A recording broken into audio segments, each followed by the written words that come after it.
nice. Room service if I like, I order twice. Hibachi, got the gravy on the rice. Rolling in Mexico. Pittsburgh Steelers fans, welcome to another edition of the Steelers Q&A podcast. It's a Sunday night. It's a little bit late. I apologize for coming to you late, but just got back home from the in-laws for Mother's Day weekend and running a little bit behind on our 3-hour trip from Charlotte back to the homestead here in Asheville, North Carolina. Well, Hendersonville, technically, if you want to get specific there. But we're back and we're here. And looks like we got some listeners. Looks like we already have some comments in the comment section. Kathy's already in here asking some questions. Great stuff. Get your questions in. We're going to talk a little bit about NFL schedule. We'll answer anything you want to talk about in today's show. These two guys behind me going to be looking over me tonight. I just thought I'd see what that looked like. And it's a little bright. I get it, but I can't move now. So we're stuck here. And, but that's okay. If that's all you see tonight, that's good. Because those two guys, TJ Watt, Cam Hayward, leaders of this team, going to try to take us into the next era of Steeler football as kind of the transition stud pieces. And we'll see how that works out. But that aside, it's just me tonight. Jeremy Betts here with you on the Steelers Q&A. If you're not following the Steel Curtain Network YouTube channel or Fans First Sports, the FFSN YouTube channel, you need to be following. You need to click that like button. You need to subscribe to the channel. Turn on those notifications. We're live every night of the week on the Steel Curtain Network YouTube channel. And we are also broadcasting anywhere you get your podcasts. You can see this live on YouTube, Facebook, and Twitter. You can also check it out on audio wherever you get your podcasts, whether that's Apple Podcasts, Spotify, you name it. We are there. So you guys get all over that. Continue to pop us up and prop us up throughout the summer months here. We're getting down to the doldrums here after schedule release week. Not going to be a lot to talk about other than OTAs and maybe a little bit of training camp preview type stuff. And it's going to get real slow here in a little bit. So get your questions in. Let's talk a little bit about it. The schedule release is this week. There's going to be some news and some different parts of the schedule released all throughout the week here. But I believe it's Wednesday evening, live on NFL Network is the release of the full NFL schedule. We'll see it all. And I'm sure you'll see some stuff leaked on Twitter if you follow the right people. And, there's going to be a lot of speculation as to how things are going to go. But my question kind of posing to the group here tonight, to the listeners. So give me your thoughts on this and we'll discuss it as well as some of the other questions that are coming in from you all. Does the NFL schedule release tell us anything about the Steelers? Does it tell us anything about what the league views this team to be? Does it tell us anything about how the Steelers are going to compete in 2025? Can we take anything from it? Is it going to be hard? Is it going to be soft? Are there easy stretches, hard stretches? What does that look like? Does it tell us anything? And I think that there are a few things it can tell us, which is why I think you bring up the question. And, there's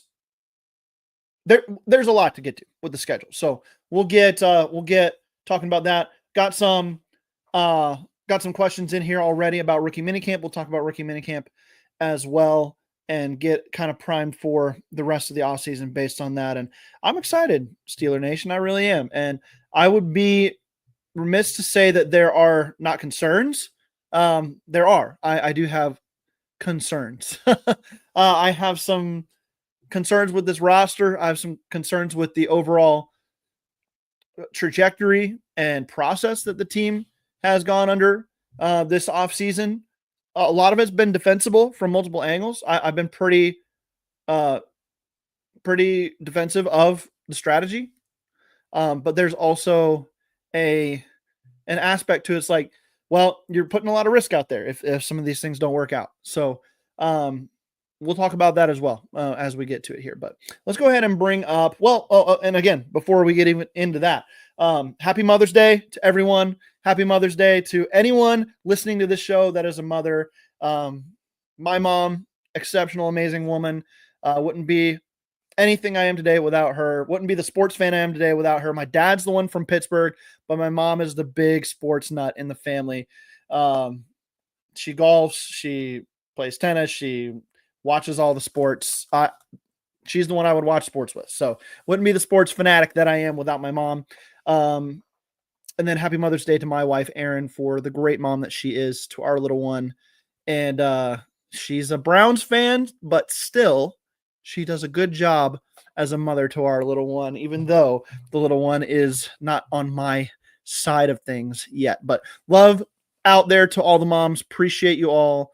None of us would be here without our mom, and that is the truth of it. So good stuff for the moms. Hopefully you got your mom something nice this weekend, and hopefully not just this weekend, but every weekend, remembering what mothers do for us. So, all right, let's dive into this here.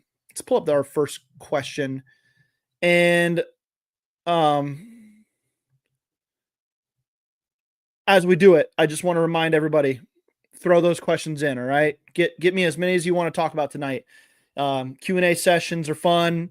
They're interactive. We talk a lot about it. You guys have your opinions on my answers. It's all fun to go through the chat and everything. So, and bear with me here as I'm by myself tonight. I'll be answering questions and looking at questions all at the same time. So here we go with the first question from Kathy Forred. Kathy, thank you again for being a loyal listener to the show. Thank you for your question here. Any surprises from rookie camp, especially good ones? LOL. If something surprises you at rookie minicamp, it's probably not a good thing. So I'll just start off by saying that. Other than maybe like, the undrafted free agent or the tryout guy that comes in and kind of lights it up. But from everything I heard coming out of Steelers rookie minicamp, it was that these guys have a long way to go. And that's fine. It's rookie minicamp.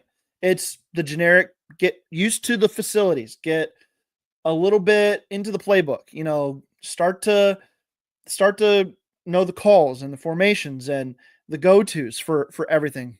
I mean, where are the bathrooms? Where is the weight room? Where are the trainers facilities? All that stuff. This is meet and greet time. This is get to know what you got, where you're at time. And so I think that's what I take away from it mostly is like, who's acclimating, who's rolling with it. And I think all the guys have done a good job this year. Already some things that stand out to me, just to kind of like say maybe some things that stood out to me, maybe not some surprises. It's kind of been out there. Some other people have mentioned it, but I agree with the sentiment. Caleb Johnson looks ready to play today. He looks ready for the pads today, more so than maybe any of the other rookies. He is chiseled he is ready to go. He is a football player.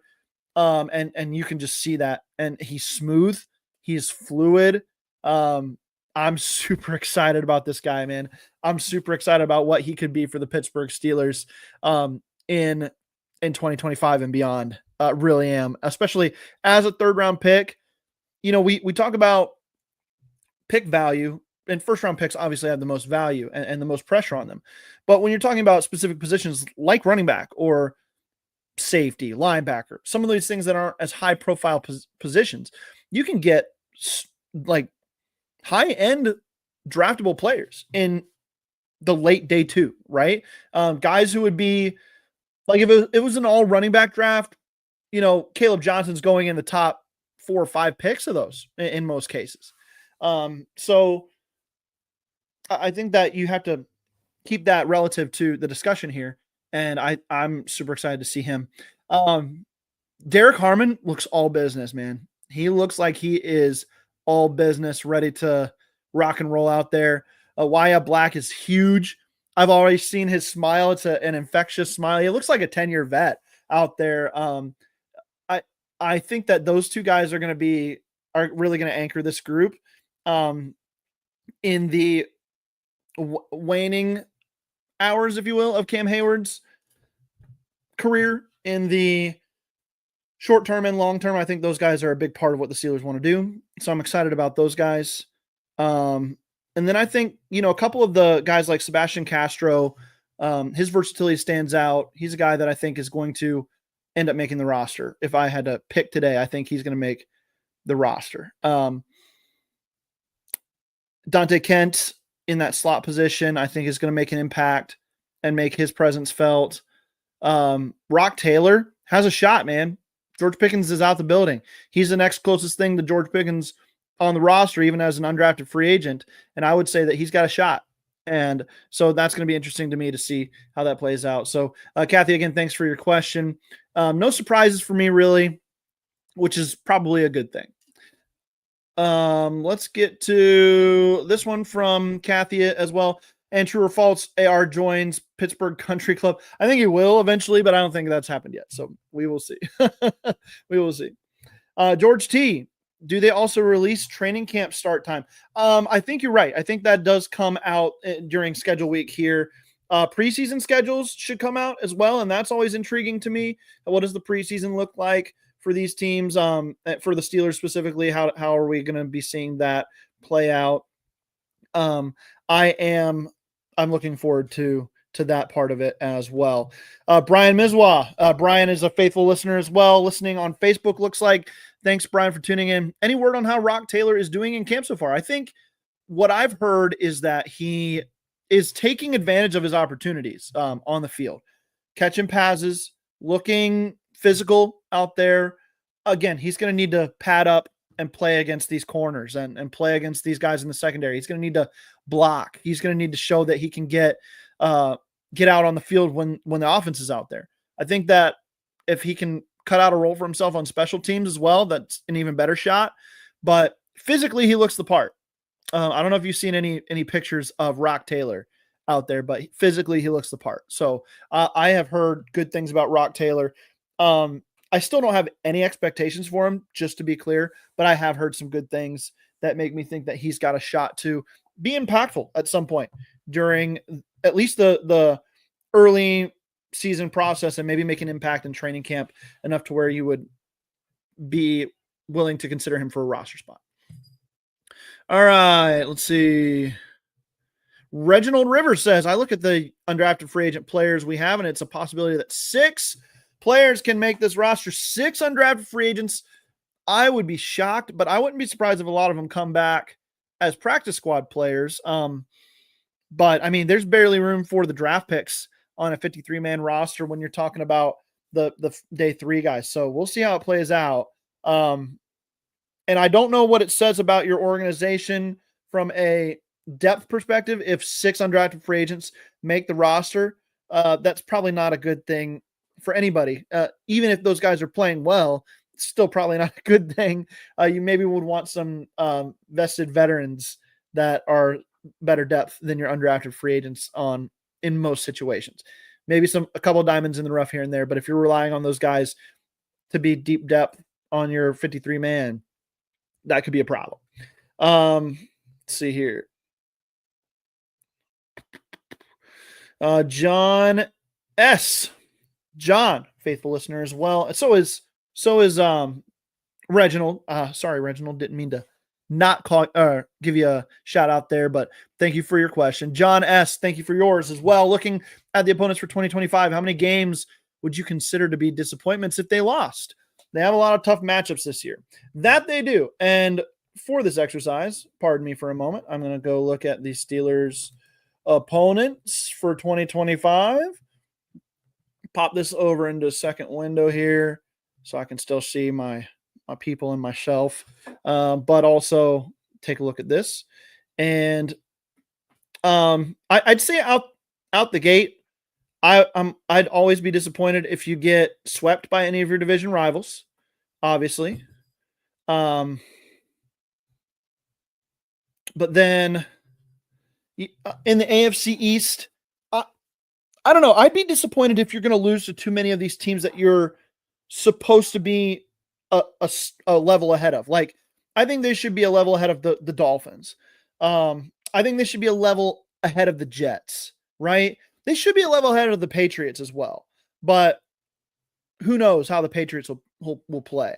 So, let's see here. The Indianapolis Colts, I'd be disappointed with a loss there. That would be at home as well. And then, yeah, I think that's about it. Like all these other teams are equal to or better than what Pittsburgh's projected to be this year, right? So you got Baltimore, Cincinnati, Cleveland, obviously. Splitting, going 3-3 would be decent. Obviously, you'd love to have a winning record there, and I think the Steelers can pull that off. But it'll be tough this year. But Buffalo, Green Bay, Minnesota, Seattle, Chicago, Detroit, the Chargers are in this mix. Those are all games that the Steelers are going to, I wouldn't be like saying that they, just looking at it right now, I wouldn't say that they would, if they lose to one of those teams, it's like a shocker, right? So that would be my take on that. But some of those other squads you can definitely see. Yeah, I know, Brian, I know the Colts aren't in the East. I'm just going through some of the list of players. The Colts are in the South, obviously, and I don't think that they're going to be any good, but I wouldn't say that the expectations that I have for the Steelers this year would put me with too many teams that I would be like, wow, how did they lose to this team? Just looking at it on paper right now. Now, once we get into the season and a couple of these teams fall off, a couple of these teams are a little bit better than we think, then I might say something a little bit different. But for now, that would be my take on it. All right.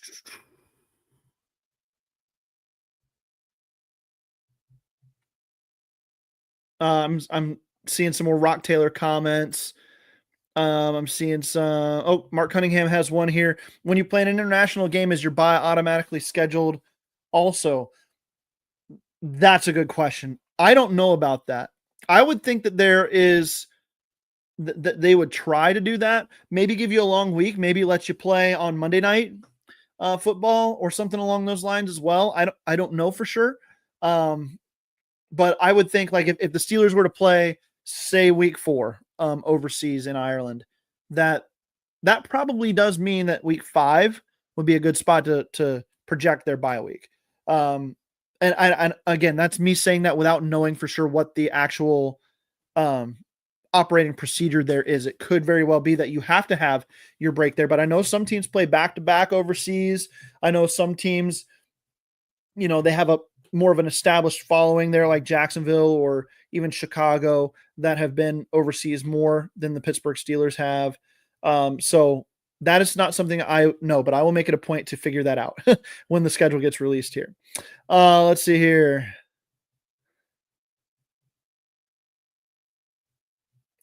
Big Pun says you can pencil in 2 Mike T specials, which are losses to teams that will have less than 400 win percentage. Happens every year. Yeah, it does happen a lot. It really does, and it gets frustrating. But I think most teams would say that they have something similar happen. But that is funny, or that is something to keep an eye on for sure. Sorry, Brian. Hard to read the sarcasm over just the words on the screen. So, but yeah, Brian, don't listen to me. I'm just trying to make jokes. I'll keep working. Thanks, Brian. I appreciate you.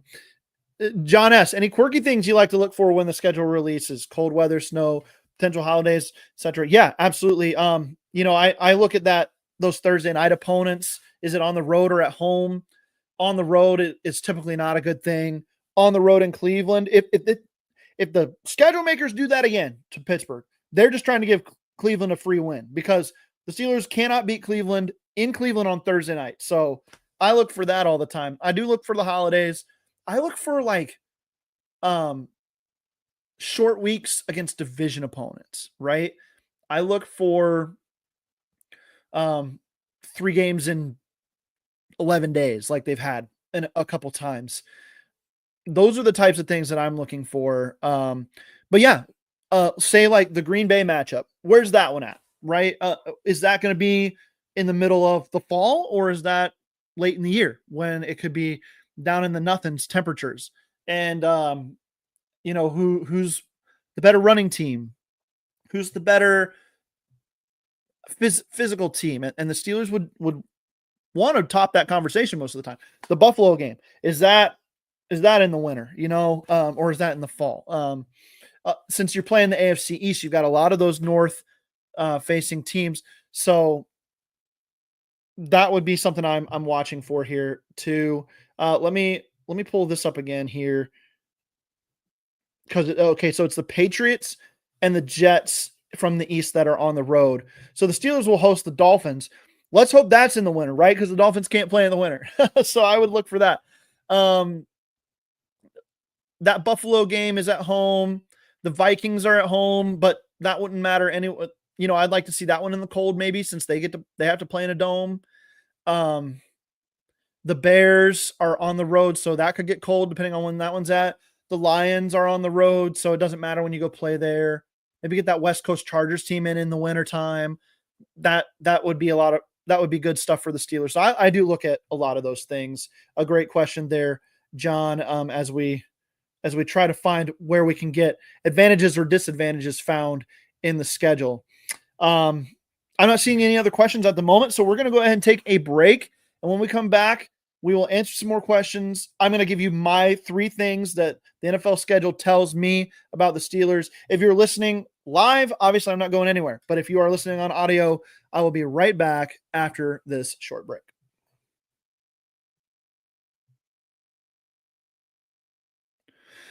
All right, welcome back to the Steelers Q&A. It's Jeremy Betts flying solo this week.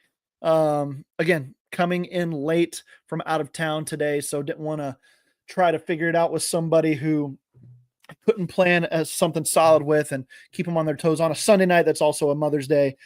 So just me, and that's okay. We're going to get through all this. We're going to talk about the Pittsburgh Steelers from every angle that we can, as we always do here on the Steelers Q&A. Let's talk about what I titled the show. Does the NFL schedule release tell us anything about the Steelers? I think that it tells us 3 things specifically. Number 1, it tells us what the league thinks about the content, the watchability of the Pittsburgh Steelers. So are they putting their best matchups in primetime? All right. That's one of the first things I'm looking at. Is Steelers Bills a primetime matchup? Is let's see, Ravens Steelers, is that the primetime matchup, or are they giving those to Ravens Bengals, right? And I know there's going to be some of that mixed in. How many of these games do they have? Are they featured in standalone time slots, whether that's primetime or whether that's holiday weekends or things like that? Are they kind of hidden? Are they playing not so great teams, teams that we'd be like, that's one maybe we think the Steelers will win? Are they playing those teams in prime time? If that's the case, then I think that the league would be as a whole down on what the Steelers product will be this year. So that tells me something. That's number 1. Number 2, does the NFL schedule release tell us anything about the Steelers? Are they playing their most meaningful games late in the year, or are they playing them early in the year? A lot of times the NFL tries to backload these schedules, right? So you've got impactful, meaningful matchups between the best of the best as you get closer to the end of the season, when it counts, after Thanksgiving, November, December football. What do those matchups look like? That tells me a lot as well. And then number 3, it's not a big thing, but the third thing that the NFL schedule release tells me about something about the Steelers is, from a Steelers perspective, how are you assessing like things like rookie snap counts, right? Because these guys you have to load manage these rookies. You have to, on a 17-game season, got to load manage these guys. And when I look at a rookie class that is coming in, and there's a lot of these guys expected to make an impact in year 1, Derek Harmon, Caleb Johnson, those guys are going to have big roles. Jack Sawyer, he's going to be a rotational player, right? I think he's going to have a decent role on this team, but you're not expecting him to jump in like those first two guys and be studs and starters on day one. But I think you would look for that from Caleb Johnson, or starter like, right? I don't think Caleb Johnson is going to be the first running back. He's going to get a lot of starts necessarily early in the season, but are you managing their snap counts to a degree because your bye week is late or your bye week is early? How are you approaching the development of these guys? So that's another thing. It may be under the radar. It's not a huge thing, but there is some load management for these rookies, and that would be something that I need to check out. So, or that would be something that I'm looking for. Okay. Those are my three things. Anybody else have some things that they think the schedule tells us about the Pittsburgh Steelers? While you're throwing those in here, Brian Brown's got a question. Is Corey Trice going to make a jump this year? I'm going to say no. And that might not be the answer that you're looking for, but I just have a gut feeling, and I've been wrong before, obviously. I'm not going to sit here and say that my gut is always right, and every time my gut tells me something that I go with my gut and I'm always right. No, I'm not going to pretend that that's the case. But while I am still hopeful for Corey Trice to make a jump, I think the jump we would be referencing there, Brian, tell me if I'm wrong, the jump would be viable CB2 on this roster. And I just don't think you're ever going to get there with him, that he's a full-time viable second cornerback on the roster. Can he be good? Can he make a jump to where he's like, oh man, let me put it this way. Can he make a jump to where he is on the field in rotational basis and maybe starts if you've got injuries like Darius Slay is out or Joey Porter Jr. is out, and you feel comfortable with him being out there in that case as a rotational depth piece? Sure. I think he can make the jump to that. He's pretty close to that already. But the jump from 7th round pick, who's a good depth piece, to, wow, this guy is part of the new big thing in Pittsburgh, the avatar corners. If that ever came to fruition and that was the name that you give the secondary, the avatars, that's fantastic. I don't think that that's going to happen. You're not going to be naming this secondary up there with the Legion of Boom and the no-fly zone in Denver from a few years back with Aqib Talib and Chris Harris Jr. I just don't think you're going to see that type of jump from Corey Trice. But I'm not going to say that it's impossible. Obviously, I could be wrong. I'm very hopeful that we can see something like that because that would be great for the long term. Darius Slay's on a 1-year contract. Maybe the Steelers feel pretty comfortable with Corey Trice's ability to maybe do that, which is why they would go for a guy like Slay, who would only come on a 1-year deal. We'll see.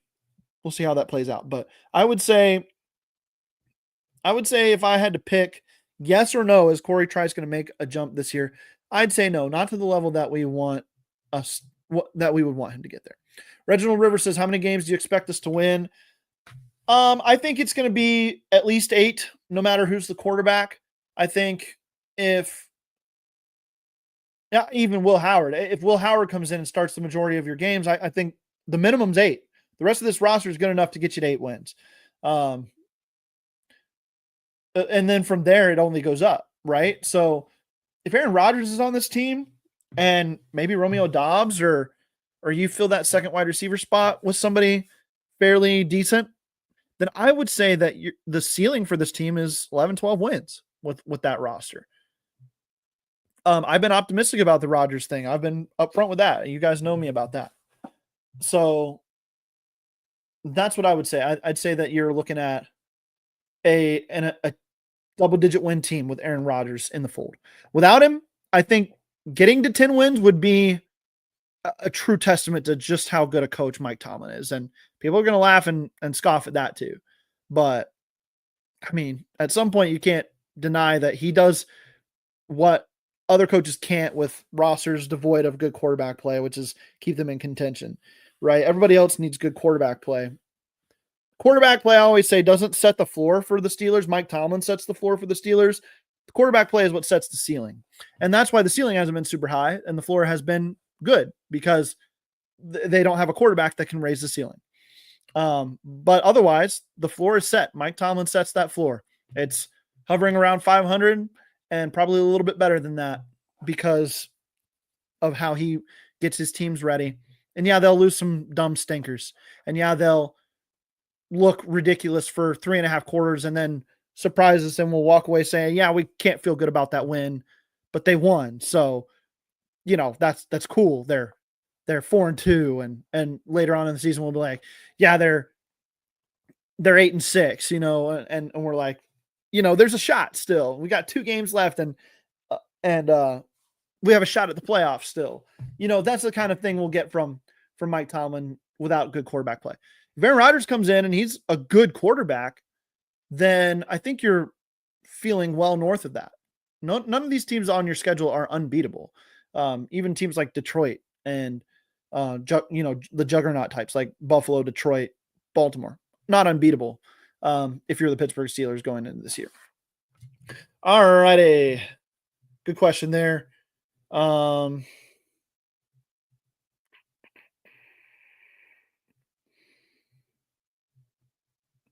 back to what does the NFL schedule release tell us about the Steelers? John S. says, it tells me how many days I need to drive like Richard Petty coming home from church to catch kickoff at 1 p.m. Absolutely. How quickly are we getting home to make sure we don't miss a second of the game? Good stuff there. Good stuff there, John S. I like it. Claude Bishop gives us $2. Claude, thank you for the super chat, for the donation. We appreciate it here at the Steel Curtain Network. I appreciate it that you're willing to hop on it and give us your hard-earned dollars here. Of the 7 rookies, how many will make the team? This is a great question, Claude.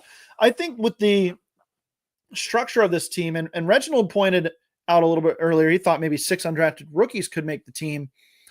If I read that right. Reginald, if you're still in here, let me know if I misread that somehow, because I've said it multiple times and I'd hate to misinterpret you. But of the 7 rookies, how many will make the team? I think this year, there's a good shot for all 7. I really do. The one I would say maybe not, because it gets crowded back there pretty quickly, is Dante Kent. But outside of that, I think 6 of the 7 are locks because of what Carson Brunner gives you on special teams. I think he's pretty much a lock. But Dante Kent's the one where I wouldn't say he's a lock.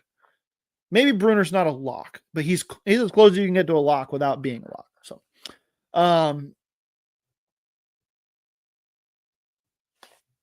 yeah. So I think, Claude, you might be looking at all 7 making the roster to some capacity.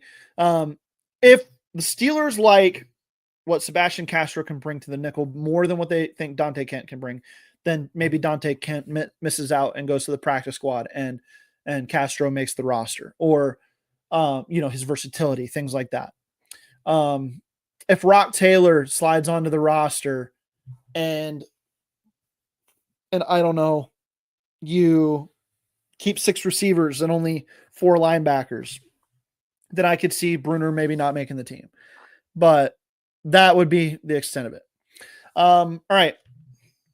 A comment from Big Pun going back to my talk about Mike Tomlin. Tomlin's strength is keeping a mediocre roster competitive. What he fails to do is maximize a loaded roster. I could see an argument there. The last time the Steelers had a loaded roster was 2018. Yeah, that they didn't maximize that. Well, James Conner was pretty good, right? In 2018, he was pretty good. So, yeah, Antonio Brown, Juju Smith-Schuster, that passing offense was fire, bro.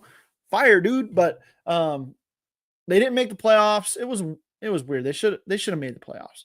That Saints game still gets in my craw all the time, man. That Saints Christmas Eve or Christmas night game, oh, good grief. That game, I go back and watch that game an exorbitant amount because it just fires me up. Jeez, I hate that game. But I still watch it because what they could have been that year. 2017, I think where you can say Mike Tomlin's failures have been is to take his loaded rosters into the postseason and do anything with it. But then again, let me kind of backtrack what I'm saying. Loaded offenses in 2016, 2017, 2018, the defenses weren't great. The defenses weren't really that good. 2016 was their best defense of those three, and they were still not great. They got blown out by a Patriots team. I will always say this, guys. The Steelers would be 7-time Super Bowl champions if Le'Veon Bell let me put it this way. The Steelers would be 7-time Super Bowl champions if it weren't for Vontaze Burfict in 2015. If that guy doesn't exist, the Steelers have already hoisted that 7th Lombardi. Roethlisberger has 3 Super Bowls and is a legend forever. And because Burfict took out Bell, Brown, and Ben. He took out all 3 killer bees in 2015 at some point in those games. When the Steelers beat the Bengals in the playoffs, Burfict took out Antonio Brown on the helmet-to-helmet hit, but he also drove Roethlisberger into the ground and blew out his shoulder. And so Ben was playing with half an arm against Denver, and they had no pass catchers, outside of, I think it was Sammy Coates in 2015 and a little bit of Martavis Bryant, but it just wasn't enough without your superstars. But if they beat that Broncos team, that Patriots team wasn't good that year. They went to a AFC Championship on Tom Brady's willpower, and that was not going to be enough to beat that Steelers team that year. Just wasn't going to be. And then the Steelers would have laid waste to Carolina, like they did earlier that season. So I still say that the Steelers were Super Bowl champions in 2015 in my mind, if they don't lose those guys because of Vontaze Burfict. Big pun. Yes, following up. The home loss to Jacksonville, giving up 48 to Blake Bortles, unforgivable. Absolutely. I don't care how bad your defense is. Giving up 48 to Blake Bortles in that game, that game is unreal. Unreal in my mind still. That one blows my mind. That was a Mike Tomlin dud if I've ever seen one. I was mad after that game, as many fans were. Guys, I appreciate it. It's been a fun show. We've gone almost 40 minutes here talking about the schedule, about Mike Tomlin, about rookies. One thing I'll say to kind of wrap things up here, and I'd love to see some of the thoughts in here as we do this. Will Howard. All right. I see fans all over the place on Will Howard. Some are more in line with where I'm at, where it's like, let's see what he can do. Obviously, you like some of the upside. That's why you take him. You like the build, the moxie, the energy. You like the arm. You like the championship pedigree. So you give him a shot. You think maybe he's Mason Plus as an athlete. You give him a shot. Kathy said loved him on Footballing with Ben. Yeah, I did too. Him and Jack Sawyer are a fun tandem to listen to. The thing about Will Howard is this. Don't be hyping him up beyond reasonable expectation. You're going to let yourself down hard, because I think he's going to be a good player. I think he's going to be a good backup in this league. And he has upside to be more. I will say that. But when you are projecting a player like Will Howard on a QB-starved fan base like we are, and you try to turn him into a savior too fast, it's not going to go well. So temper expectations for now. Let's see what he can do in training camp, in the preseason. Remember, he's going to be the third guy on the depth chart, but when it's all said and done, even if Rodgers doesn't sign, the Steelers will go get another vet, and he will be the number 2 to Mason, or Mason will be the number 2 to him, and Howard's going to be number 3. Unless Howard has a Russell Wilson-like preseason, unless Howard has we cannot not play this guy type preseason where he's just dicing people up all over the place. And even then, I don't know. Even then, I don't know what you do, because Kenny Pickett diced up some boys in his day as a second-year quarterback in the preseason, and we were like, oh, he's about to take the league by storm. Everybody was. So no, I don't know, guys. I don't know. Keep the expectations real for Will Howard. Please. That's my boy. Don't hurt yourself. Don't hurt him. Don't try to run him out of town when he hasn't lived up to the QB1 expectations that you're placing on him. Not necessarily saying that to anyone specific. I'm saying that to Steeler Nation as a whole. Share with your friends and keep it real. Steeler Nation. Steelers Q&A. That's going to be a wrap. You can follow me on Twitter at TheBets93. You can see my handle on the screen there. Check out my power rankings. I had the Steelers at 12. They probably moved down a few spots after the George Pickens trade without having done anything yet, but still fairly positive about how good the Steelers could be this year if everything comes together. I'm projecting a little bit there too, projecting Aaron Rodgers on this team with that ranking. So if all that falls through, we'll rediscuss. But go check that out. Go check out my AFC and NFC North draft recaps. I'm going to be doing the East divisions early this week. We'll have the South and West divisions before the week's out as well. And then some Steelers content as well I'll be doing with Andrew Woodbar. And then if you follow the Steelers Fix and the Draft Dynasty podcast, this is Andrew's last week before the summer. So we're going to have some people joining us this week to see him off and kind of pass the torch for the summer for a couple of different guests that we'll be having on those shows. So stay tuned for that. Tune in this week wherever you get your podcast for the Steelers Q&A and the Draft Dynasty podcast. The Steelers Fix and the Draft Dynasty podcast. Thanks to all. Again, click that like button, that subscribe button, smash it, and we will talk to you next time here on the Steelers Q&A. Let me find my outro music. We'll be out of here. Have a good night. Riding on cloud nine, we are living the good life. It's a good, good life. Living the good life. It's a good, good life. Living the good life.